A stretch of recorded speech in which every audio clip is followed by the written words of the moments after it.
बच्चों, आप सभी का स्वागत है हमारे YouTube चैनल पर जिसका नाम है सनक फॉर फिजिक्स। और हमने अपने इस चैनल पर फिजिक्स के एक और पेपर जिसका नाम है यांत्रिकी की लेक्चर सीरीज शुरू करी थी, जिसमें हमारा यह पहला लेक्चर है। और आज हम बात करेंगे सदिश के बारे में। सदिश के बारे में बात करने से पहले मैं आपको भौतिक राशियों के बारे में थोड़ा सा परिचय देना चाहता हूँ, क्योंकि भौतिक राशियाँ ही आगे चलकर दिशा के आधार पर दो भागों में बढ़ जाती है। एक होता है सदिश, दूसरा होता है अदिश। तो चलिए शुरू करते हैं। सबसे पहला टॉपिक जो है वो है भौतिक राशियाँ। डीप में नहीं पढ़ेंगे, केवल इंट्रोडक्शन पढ़ेंगे ताकि आपको पता चल जाए कि भौतिक राशियाँ क्या होती है।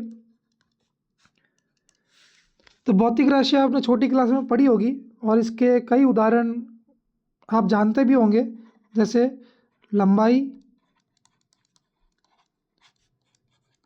द्रव्यमान, समय,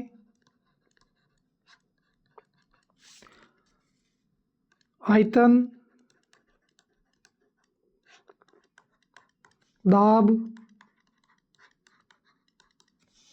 ताप,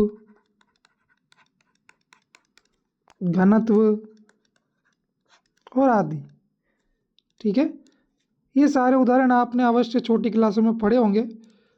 लेकिन अब कैसे पता चले कि जो राशि आपको दी गई है वो एक भौतिक राशि है या नहीं है? तो इसके लिए प्रत्येक भौतिक राशि दो शर्तों की पालना अवश्य करती है। और वो दो शर्त क्या है? पहली शर्त है कि कोई भी भौतिक राशि हो उसे किसी उपकरण से मापा जा सकता है। ठीक है, तो भौतिक राशि को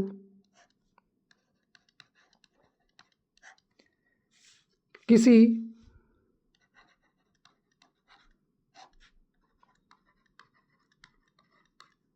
उपकरण से मापा जा सकता है।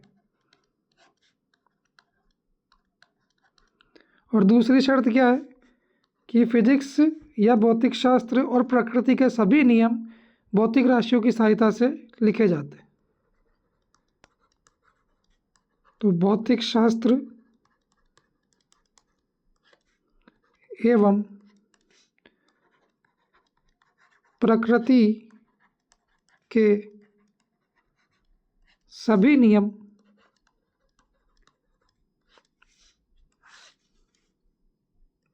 भौतिक राशियों की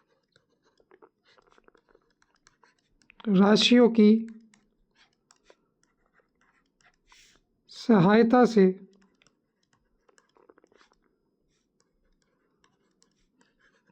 लिखे जाते हैं।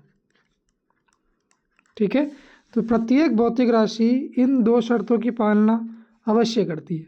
अब देखते हैं एग्जाम्पल से कि कैसे इन दो शर्तों की पालना कोई भौतिक राशि करती है। तो मैंने आपको अभी एग्जाम्पल दिया लंबाई और द्रव्यमान का। तो देखते हैं लंबाई और द्रव्यमान को कैसे करते हैं। तो देखिए आप, ये व्यक्ति है, अगर इस व्यक्ति की लंबाई मुझे मापनी है तो मैं आराम से मीटर स्केल या इंच टेप से इसकी लंबाई माप सकता हूँ। ठीक है, और अगर मान लीजिए यहाँ पर ये फल रखे हैं, अगर इस फल का मुझे द्रव्यमान मापना है तो मैं आराम से तराजू की सहायता से इन फलों का द्रव्यमान भी माप सकता हूँ। ठीक है, इसी प्रकार से मान लीजिए कि यहाँ पर एक व्यक्ति है जो कि ए बिंदु से शुरू किया और ये व्यक्ति जो है वो घूम के कहाँ गया? बी बिंदु पर। ठीक है, ये जो व्यक्ति है ये ए बिंदु से शुरू किया और ये घूम के पहुँचा बी बिंदु पर। तो ए से बी जाने में कितना इसको समय लगा, इसको मैं आसानी से घड़ी की सहायता से माप सकता हूँ। ठीक है, तो ये क्या है? ये घड़ी है समय मापने के लिए। लंबाई को आप माप सकते हैं इंच टेप या मीटर स्केल से। तो लंबाई मापने के लिए आपका उपकरण क्या हो गया? इंच टेप या मीटर स्केल। द्रव्यमान को माप सकते हैं तराजू से। तो द्रव्यमान मापने के लिए उपकरण की तरह काम कौन कर रहा है? तराजू। और समय मापने के लिए कौन काम करता है उपकरण की तरह? घड़ी।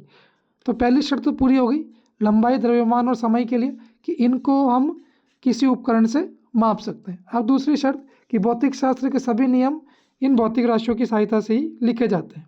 तो आपने एक बहुत फेमस नियम है न्यूटन का गुरुत्वाकर्षण का नियम, ठीक है, या फिर दूसरा नियम एक और है न्यूटन का द्वितीय नियम। ये अपन आगे पढ़ेंगे इसी सिलेबस में, लेकिन चूंकि यहाँ पर मुझे आपको दूसरा पॉइंट समझाना है तो मैं इन दो नियमों की सहायता से आपको समझाता हूँ। तो पहला नियम है न्यूटन का गुरुत्वाकर्षण का नियम।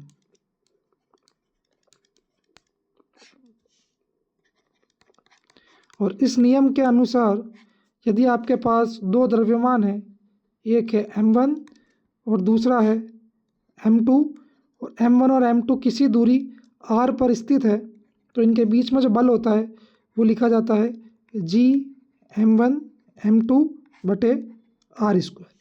इसी प्रकार से जो न्यूटन का द्वितीय नियम है, इनको हम अवश्य पढ़ेंगे इसी लेक्चर सीरीज में। तो न्यूटन के द्वितीय नियम के अनुसार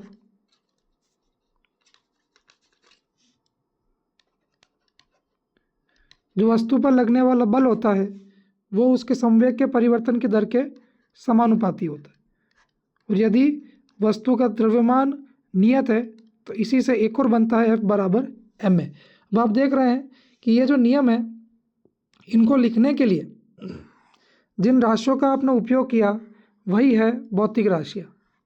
देखिए यहाँ पर हमने न्यूटन के गुरुत्वाकर्षण को नियम लिखने के लिए द्रव्यमान का उपयोग किया और दूरी का उपयोग किया। दूरी क्या है? एक तरीके की लंबाई है। और बल का उपयोग किया, बल भी एक भौतिक राशि है। न्यूटन के द्वितीय नियम को लिखने के लिए भी संवेग, समय और बल का उपयोग किया। ये तीनों भौतिक राशियाँ हैं। अगर दूसरे रूप की बात करेंगे तो त्वरण, द्रव्यमान और बल का उपयोग किया। ये तीनों भी क्या है? भौतिक राशियाँ है। तो भौतिक राशियों की सहायता से ही जितने भी फिजिक्स के या प्रकृति के नियम हैं वो लिखे जाते हैं। ठीक है, तो ये दो शर्तों की आपको भौतिक राशि पालना करती है। तो आप चाहे तो पॉज करके नोट कर लीजिए, ये एग्जाम्पल है।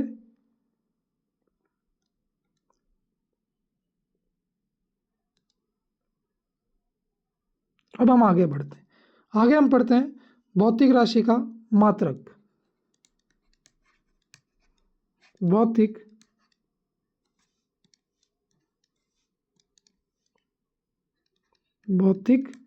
राशि का मात्रक। ठीक है, अब भौतिक राशि का मात्रक क्या होता है तो ध्यान से सुनिएगा कि कोई भी भौतिक राशि हो उसको मापने के लिए एक सिस्टम का उपयोग किया जाता है। मुख्यतः तीन सिस्टम होते हैं। पहला होता है एसआई सिस्टम, दूसरा होता है एमकेएस तंत्र और तीसरा होता है सीजीएस तंत्र। ठीक है, सबसे ज़्यादा उपयोग किया जाता है एसआई तंत्र का। प्रत्येक भौतिक राशि को मापने के लिए इन तीनों सिस्टम में या इन तीनों तंत्र में एक मात्रक परिभाषित होता है। जैसे मैं आपको बताऊं एग्जाम्पल के लिए, तो एसआई तंत्र में लंबाई को मापने के लिए मीटर का उपयोग होता है। मीटर क्या है? इसका लंबाई का मात्रक है एसआई सिस्टम में। वैसे ही एमके सिस्टम में भी लंबाई को मापने के लिए मीटर का उपयोग होता है, लेकिन सीजीएस सिस्टम में लंबाई को मापने के लिए सेंटीमीटर का उपयोग होता है। ठीक है, यहाँ पर देख रहे हैं एमकेएस का मतलब क्या है? एम का मतलब है मीटर, के का मतलब है किलोग्राम और एस का मतलब है सेकंड। इसी प्रकार से सीजीएस में सी का मतलब है सेंटीमीटर, जी का मतलब है ग्राम और एस का मतलब है सेकंड। ठीक है, तो अगर देखेंगे द्रव्यमान का मात्रक कितना होगा एसआई सिस्टम में, तो द्रव्यमान का मात्रक होगा एसआई सिस्टम में किलोग्राम। ठीक है, कितना होगा? किलोग्राम लिखेंगे इसको, जिसको शॉर्ट में लिखते हैं केजी, किलोग्राम। एमकेएस में भी क्या रहेगा? किलोग्राम, लेकिन सीजीएस में हो जाएगा वो ग्राम। ठीक है, तो तीन तंत्र है उपयोग में होते हैं। हम इस लेक्चर सीरीज में एसआई तंत्र और सीजीएस तंत्र का उपयोग करेंगे। ठीक है, तो चलिए देखते हैं। अब जैसे लंबाई का मात्रक मीटर होता है, प्रत्येक भौतिक राशि का मात्रक होता है जो आपको याद होना चाहिए। एसआई मात्रक तो आपके मुंह पे ऐसे रटे होने चाहिए कि अगर आधी रात को भी कोई आपको उठा के पूछे कि बता द्रव्यमान का एसआई मात्रक क्या है, तो आपके मुंह से फटाफट निकलना चाहिए किलोग्राम। ठीक है, तो ये मैं आपको इम्पोर्टेंट एक बता देता हूँ कि एसआई मात्रक आपको याद करना है। अगर आपको एसआई मात्रक याद नहीं है तो मैंने इसी लेक्चर के डिस्क्रिप्शन में एक पीडीएफ अपलोड किया है जिसमें सभी महत्वपूर्ण भौतिक राशियाँ जो कि इस लेक्चर सीरीज में या इस कोर्स में काम आएगी उनके एसआई मात्रक और भौतिक राशियाँ लिखी हुई है। ठीक है, सीजीएस मात्रक की उसके अंदर है, तो आप उस पीडीएफ को प्रिंट डाउनलोड कर लें, उसका प्रिंट ले लें और सारी सीजीएस और एसआई मात्रक को आराम से रट सकते हैं। ठीक है, तो मैं यहाँ आपको दिखाता हूँ। जैसे लंबाई को लिखते हैं एल से, तो लंबाई का जो एसआई मात्रक होता है वो होता है मीटर और सीजीएस होता है सेंटीमीटर। द्रव्यमान का होता है किलोग्राम और सीजीएस होता है ग्राम। ओके, इसी प्रकार से समय का सेकेंड ही होता है, यहाँ भी क्या रहेगा सेकेंड। बल का क्या होता है, बल का होता है एसआई मात्रक न्यूटन और सीजीएस मात्रक होता है डाइन। कार्य का होता है जूल, सीजीएस मात्रक होता है अर्ग। तो इस प्रकार से प्रत्येक भौतिक राशि का एसआई मात्रक और सीजीएस मात्रक आपको याद होने चाहिए। अब एक और बात कि एसआई मात्रक और सीजीएस मात्रक के बीच में प्रत्येक भौतिक राशि के लिए एक संबंध परिभाषित होता है और वह परिभाषित जो संबंध होता है वो भी आपको याद होना चाहिए। जैसे लंबाई की बात करूं तो लंबाई के लिए एसआई मात्रक है मीटर और सीजीएस मात्रक है सेंटीमीटर। तो 1 मीटर में कितने सेंटीमीटर होते हैं, 100 सेंटीमीटर होते हैं। ये से मीटर और सेंटीमीटर के बीच में संबंध हो गया। इसी प्रकार से द्रव्यमान की बात करें तो 1 किलोग्राम में कितने ग्राम होते हैं, 1000 ग्राम होते हैं। ठीक है, तो ये संबंध हो गया द्रव्यमान के एसआई मात्रक और सीजीएस मात्रक के बीच में। इसी प्रकार से मान लीजिए बल की बात करूं तो बल का एसआई मात्रक होता है न्यूटन और 1 न्यूटन में होते हैं 10⁵ डाइन। ठीक है, इसको शॉर्ट में लिखते हैं dy। अगर मान लीजिए इसकी बात करूं कार्य की, तो कार्य का एसआई मात्रक होता है जूल और 1 जूल में होते हैं 10�7 अर्ग। ठीक है, तो ये संबंध भी आपको सभी भौतिक राशियों के पता होने चाहिए। ये भी मैंने उसी पीडीएफ में लिखे हैं, तो आप एक बार वो पीडीएफ डाउनलोड करें और उसको पढ़ें। आगे हम बात करते हैं कि किसी भौतिक राशि का परिमाण कैसे लिखा जाता है। मात्रक की बात हो गई, मैं डिटेल में नहीं पढ़ा रहा, मैं केवल आपको भौतिक राशि का इंट्रोडक्शन दे रहा हूँ। तो भौतिक राशि का परिमाण, तो मान लीजिए कि मेरे पास एक भौतिक राशि Q है। यदि Q एक भौतिक राशि है तो Q का जो परिमाण होगा वो होगा Q बराबर NU। इस प्रकार से किसी भी भौतिक राशि का परिमाण लिखा जाता है Q बराबर NU। यहाँ पे Q तो भौतिक राशि है, N जो है वो एक संख्या होगी जो कि भौतिक राशि का मान बताएगी और U क्या होगा, उसका मात्रक। ठीक है, U उसका मात्रक होगा। जैसे मैं आपको एग्जाम्पल दूं कि यहाँ पर हमने एग्जाम्पल में देखा था कि ये व्यक्ति है, इस व्यक्ति की हमने क्या करी, लंबाई मापी। तो मान लीजिए लंबाई इसकी आई 2 मीटर। ठीक है, इसकी लंबाई कितनी आई, 2 मीटर। तो अगर आप देखेंगे कि L बराबर कितना है, 2 मीटर, तो L जो है लंबाई वो हो गया हमारा भौतिक राशि, 2 क्या हो जाएगा ये संख्या और U क्या हो जाएगा मात्रक, जो कि कितना है, मीटर। इसी प्रकार से फलों का द्रव्यमान मापेंगे और वो आया मान लीजिए 1.5 kg। तो यहाँ पे हमारी भौतिक राशि क्या हो गई, द्रव्यमान, संख्या हो गई 1.5 और मात्रक हो गया kg। ठीक है, किसी घटना में होने वाला समय मान लीजिए कितना है, मान लीजिए 100 सेकेंड। तो भौतिक राशि हो गई समय, संख्या हो गई 100 और एसआई मात्रक हो गया उसका सेकेंड। तो इस प्रकार से किसी भी भौतिक राशि का परिमाण लिखा जाता है। तो आप चाहें तो इसको नोट कर लीजिए, पॉज कीजिए और नोट कर लीजिए। फिर इसको नोट कीजिए, एसआई मात्रक को सीजीएस मात्रक। मैंने कुछ एग्जाम्पल दिए हैं, लेकिन मैं अगर आपको बताऊं तो आप उस पीडीएफ को डाउनलोड करके उसे कॉपी में नोट कीजिएगा, तो आपको ज़्यादा अच्छे से आपके नोट्स तैयार होंगे। इसको नोट कीजिए और इसको भी नोट कर। चलिए, तो यहाँ तक हमारी होगी भौतिक राशि के बारे में छोटी मोटी बातें।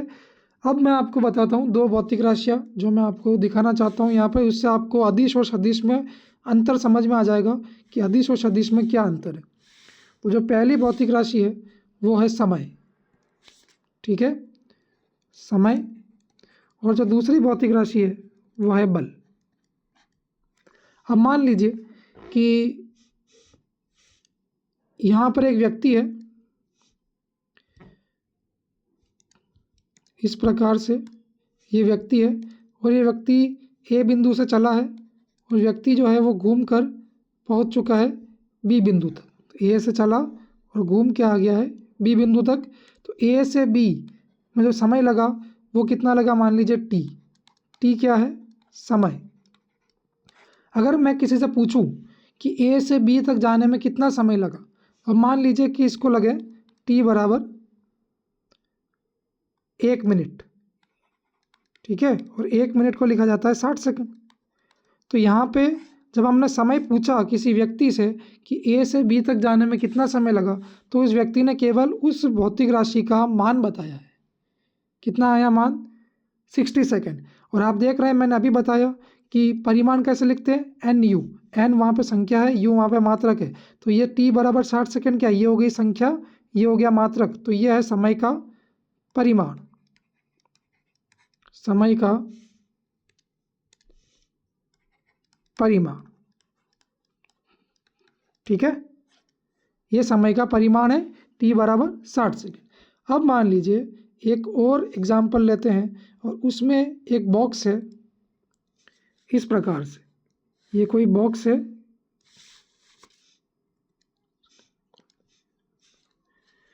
तो मान लीजिए ये कोई बॉक्स है, और इस बॉक्स को यहाँ पर एक व्यक्ति खड़ा है इस तरीके से। ये कोई व्यक्ति खड़ा है और इसका नाम है सोहन। और सोहन जो है इस बॉक्स को सरकाना चाहता है एक्स अक्ष की दिशा में। कहाँ सरकाएगा इसको, एक्स अक्ष की दिशा में।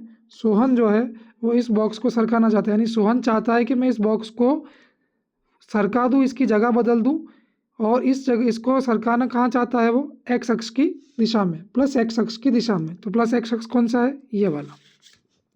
अब सोहन इसको सरकाने के लिए क्या करेगा, इस पर लगाएगा धक्का, है ना, इसको धक्का लगेगा क्योंकि इसको आगे बढ़ाना है। तो आगे बढ़ाने के लिए सोहन इस पर लगाता है धक्का।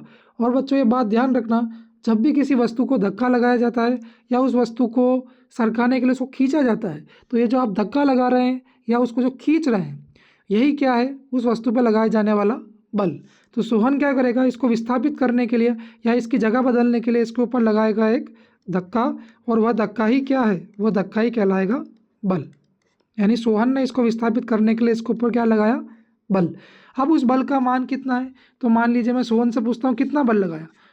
तो सोहन को क्या क्या चीज़ें चाहिए, ये पहले इस पर ध्यान दीजिए कि सोहन को इस डिब्बे को आगे सरकाने के लिए क्या क्या चीज़ें चाहिए। तो पहला चाहिए कितना बल लगाऊं, यानी पहला चाहिए बल का परिमाण, बल का मान कितना है, कितना बल लगाऊं, 1 न्यूटन लगाऊं, 2 न्यूटन लगाऊं या 5 न्यूटन लगाऊं। तो ये तो हो गया परिमाण। अब उसके साथ में सोहन को जो ये बॉक्स है या ये डिब्बा है, इसको प्लस एक्स की दिशा में आगे बढ़ाना है। तो बल किस दिशा में लगाना है यह भी ज़रूरी है। अगर मान लीजिए सोहन ने बल प्लस एक्स की जगह नहीं लगा के सोहन ने बल लगा दिया माइनस एक्स की तरफ, ठीक है, तो माइनस की तरफ लगाएगा तो डब्बा की तरफ सरकेगा, माइनस एक्स की तरफ, इस साइड में, ठीक है। अब सोहन की तरफ सरकाना चाहता है, सोहन सरकाना चाहता है प्लस एक्स की तरफ, तो उससे ये भी पता होना चाहिए कि ये बल मैं किस दिशा में लगाऊं ताकि ये डब्बा अपनी निर्धारित जगह पर जाकर रुक जाए, ठीक है। तो पहला सोहन को पता होना चाहिए बल का परिमाण, यानी बल कितना लगाना है, 1 न्यूटन, 2 न्यूटन, 5 न्यूटन। और दूसरा पता होना चाहिए कि बल की दिशा क्या हो। जब बल की दिशा पता होगी तभी सोहन इस डिब्बे को सरका पाएगा उसकी निर्धारित स्थान पर, ठीक है। तो ये भी एक भौतिक राशि है और ये भी एक भौतिक राशि है। अब आपको अंतर साफ दिख रहा है कि इस भौतिक राशि के में केवल किसका वैल्यू है, परिमाण का वैल्यू है। इसमें क्या चाहिए, केवल परिमाण चाहिए, दिशा नहीं चाहिए इसमें। इसमें एक समय की दिशा पता हो नहीं पता हो कोई फ़र्क नहीं पड़ता है, लेकिन बल की दिशा पता होनी चाहिए, तभी जाकर आप अपना कार्य कर पाएंगे। यदि बल की दिशा आपको पता नहीं है तो आप अपना कार्य नहीं कर सकते। ठीक है, यहाँ कार्य क्या है, इस डब्बे को आगे बढ़ाना। तो कुछ भौतिक राशियाँ ऐसी होती है जिनमें केवल परिमाण होता है, उनमें दिशा का कोई रोल नहीं होता या उनकी दिशा नहीं होती। लेकिन कुछ भौतिक राशियाँ ऐसी होती है जिनका परिमाण भी होता है और दिशा भी होती है। इन भौतिक राशियों का काम दिशा के बिना नहीं होगा। ठीक है, तो ऐसी भौतिक राशियाँ जिनमें केवल परिमाण होता है, दिशा नहीं होती, उन्हें कहते हैं अदिश। क्या कहते हैं? अदिश।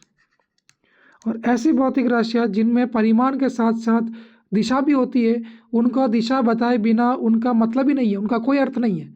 जैसे बल का दिशा के बगैर कोई अर्थ नहीं है। अगर आप केवल लिख देंगे 5 न्यूटन तो कोई मतलब नहीं है, वो आंसर हो जाएगा गलत, क्योंकि बल को पूरी तरीके से बताने के लिए बल की दिशा भी बतानी पड़ती है। तो ऐसी भौतिक राशियाँ जिनका परिमाण के साथ साथ बल की भी दिशा की भी आवश्यकता होती है, उसे हम कहते हैं सदिश। तो बल क्या हो जाएगा? सदिश, क्योंकि बल के लिए हमें परिमाण के साथ साथ दिशा की भी पूरी जानकारी होनी चाहिए। ठीक है, लेकिन समय का ऐसा नहीं है। समय भले ही आप दिशा नहीं बताएंगे और केवल बोल देंगे कि इसको यहाँ से यहाँ पहुँचने में 60 सेकंड लगा, तो भी आपका काम हो जाएगा। तो इसको नोट करना चाहे तो नोट कर लीजिए, बाकी मैं आपको परिभाषा लिखवाता हूँ इसकी।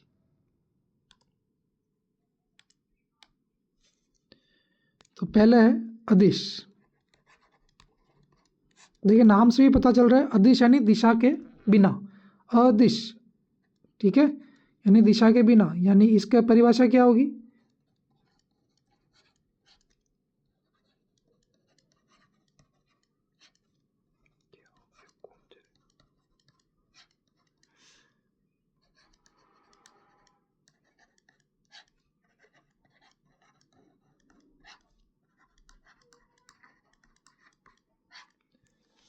ऐसी भौतिक राशियां जिनका केवल परिमाण होता है, दिशा नहीं होती, उन्हें अदिश कहते हैं।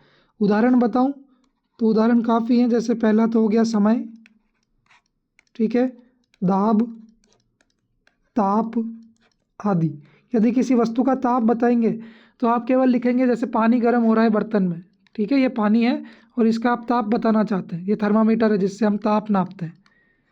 अगर इसका आप ताप बताना चाहते हैं, आप क्या लिखेंगे? इसका ताप 25 डिग्री सेंटीग्रेड या 30 डिग्री सेंटीग्रेड। आपको दिशा बताने की आवश्यकता नहीं है कि पूर्व में 25 डिग्री है, पश्चिम में 30 डिग्री है। ठीक है, तो ताप क्या है? एक अदिश राशि है। अब लिखते हैं हम सदिश की परिभाषा। तो सदिश की परिभाषा क्या है? जिनका परिमाण भी होता है और दिशा भी होती है। तो ऐसी भौतिक राशियां जिनका परिमाण